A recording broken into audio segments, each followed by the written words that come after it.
O populismo durou de 1945 a 1964 e a principal característica era manipular as camadas populares e tentavam ludibriar o povo com a ideia de privilegiar os operários.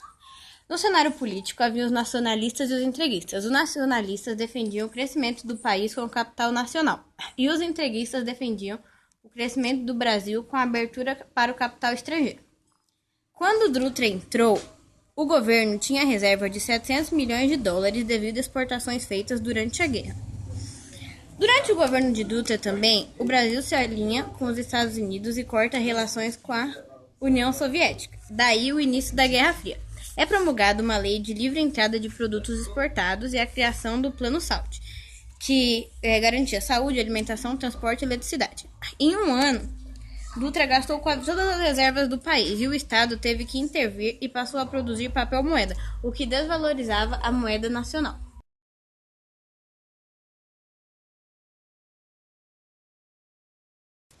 Vargas, 1951 a 1954. Dessa vez foi eleito por meio do voto. Reinvestiu na indústria da base, criando empresas estatais para que a capital fique nas mãos do Estado. Empresas como Eletrobras e Petrobras.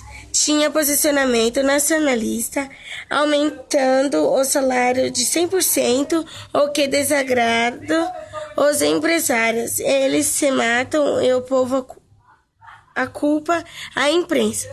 Os militares passaram a crençar o governo de 1954, Petrobras de comunistas devido ao apoio dos operários pelo Vargas.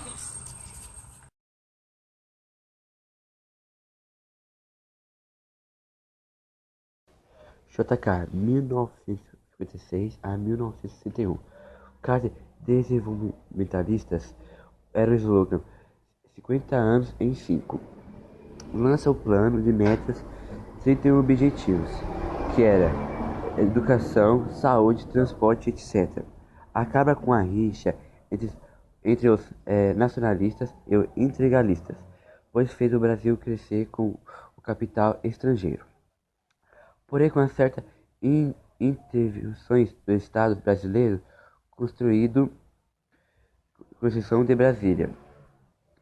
JK até conseguiu desenvolvimento, mas isto aumentou as dívidas externas, aumentando a inflação e aumento das divisões sociais.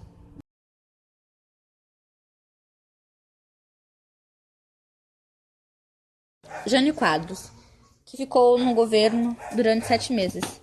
Dizia que iria varrer a corrupção. Ele recebeu o país com grande inflação e dívida externa. Para melhorar isto, congela os salários, tenta reconciliar com a URSS, o que desagrada os Estados Unidos. Para criar uma política individual, era contra a invasão americana em Cuba e recebe Che Guevara e o condecora com a medalha Cruzeiro do Sul. Após sofrer grande pressão, ele renuncia. Ele acreditava que dessa forma o povo pediria sua volta e o parlamento não aceitaria sua saída, pois os conservadores não confiavam muito no vice, João Goulart.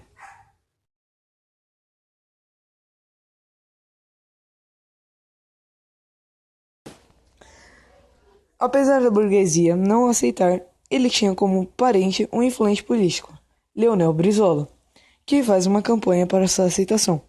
Para evitar que o Brasil entrasse em guerra civil, foi adotado um governo parlamentarista que limitava o poder do presidente. Em 1973, ele realiza um plebiscito para que o povo decidisse entre o presidencialismo e o parlamentarismo. Com 80% dos votos, o presidencialismo volta e Jango consegue retornar aos poderes. Lança as reformas de base, nacionaliza as refinarias que, no geral, eram dominadas por empresas americanas. Isso desagrada a oposição e a guerra dos Estados Unidos. Os Estados Unidos alega que isso é tentativa de implantar um governo comunista e ocorre a marcha da família com Deus pela liberdade e o povo exige a deposição de Jango. Os Estados Unidos passam a dar dinheiro aos políticos contra Jango e pouco tempo depois disso ocorre o golpe.